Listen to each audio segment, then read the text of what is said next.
एक प्रतिभाशाली नौजवान, एक होनहार छात्र, उसके ब्रिलियंट माइंड का अंदाजा इस बात से लगा सकते हैं कि जिन शैक्षणिक संस्थानों में जाने से युवा तरसते हैं, जहां दाखिला लेना हर नौजवान का सपना होता है, उस आईआईटी जैसे संस्थान को उन्होंने ठोकर मार दी।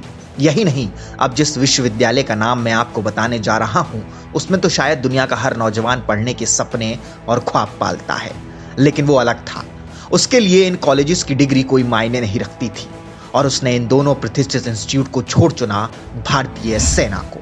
वो चाहता तो आईआईटी और कैम्ब्रिज से पढ़ाई पूरी कर करोड़ों का पैकेज लेकर किसी एसी कैबिन में बैठकर सारी जिंदगी ऐशो आराम से गुजारता, लेकिन वो अपनी रगों में दौड़ते उस रक्त को कैसे नजरअंदाज करता जिसके कतरे कतरे में देशभक्ति कूट कूट कर भरी थी। आज कहानी उस शूरवीर की जिसके पूरे परिवार ने दशकों तक देश सेवा की। पिता से लेकर उनकी बहन तक सबने भारतीय सेना में रहकर देश का मान बढ़ाया। आज कहानी उस 31 साल के रणबांकुरे की जिसने मात्र भूमि की रक्षा करते करते अपने प्राणों को न्यौछावर कर दिया। आज कहानी वीर सपूत मेजर अनुज सूद की। मेजर सूद ने सेना में शामिल होने के लिए कैम्ब्रिज यूनिवर्सिटी तक का ऑफर ठुकरा दिया। जब आईआईटी और एनडीए में किसी एक को चुनने की बारी आई तो अनुज ने बिना हिचकिचाए एनडीए को चुना। ये बात उन लोगों के मुंह पर करारा तमाचा है जो ये कहते हैं कि सेना में नौजवान अच्छी तनख्वाह पाने और बेहतर सुख सुविधाओं के लिए जाते हैं। अनुज के पास सेना के अलावा भी 2 विकल्प थे, लेकिन उन्होंने सेना को ही चुना, जो ये साबित करता है कि सेना में जाने के लिए आपके अंदर देश पर मर मिटने का जज्बा होना चाहिए। एनडीए के 120 कोर्स से पास आउट कैडेट अनुज यहाँ भी सबसे ब्रिलियंट थे।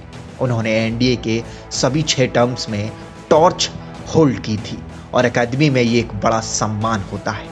हाल ही में उन्होंने आईआईटी से एमटेक किया था और यहाँ भी वो डिस्टिंक्शंस के साथ पास हुए। 2013 में कैडेट अनुज सूद भारतीय सेना में कमीशन हुए। कैडेट अनुज सूद अब सेना में मेजर बन चुके थे और जम्मू कश्मीर में तैनात थे।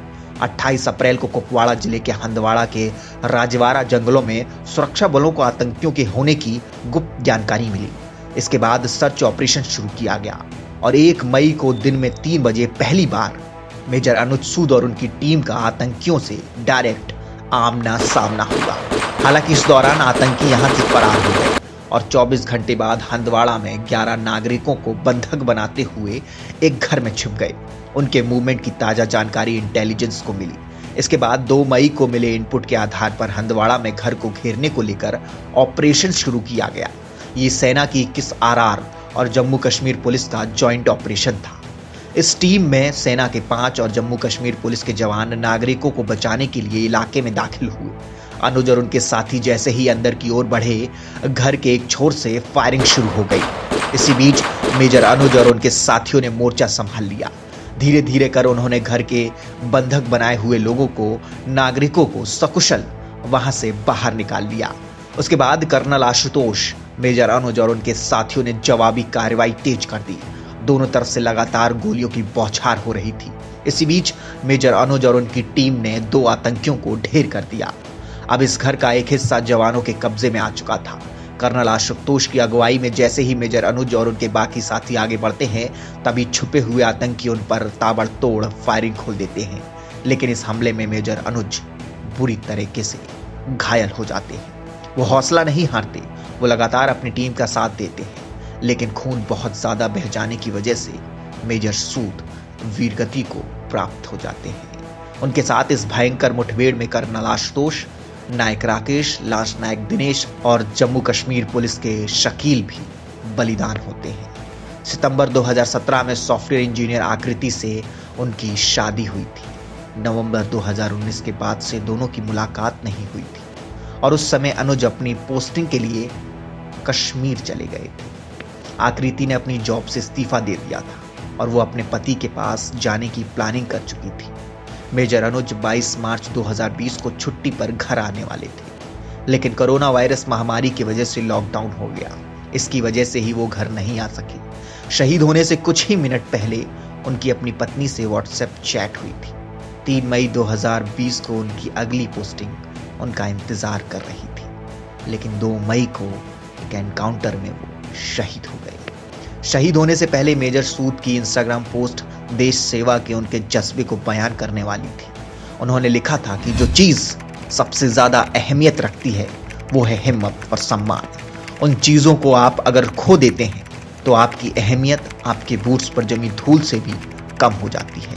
बंदूक और बूट्स आपको सैनिक नहीं बनाते हैं, बल्कि एक विश्वास आपको एक सैनिक बनाता है। एक पिता के लिए अपने कंधों पर उनके बेटे का पार्थिव शरीर का बोझ सबसे भारी होता है।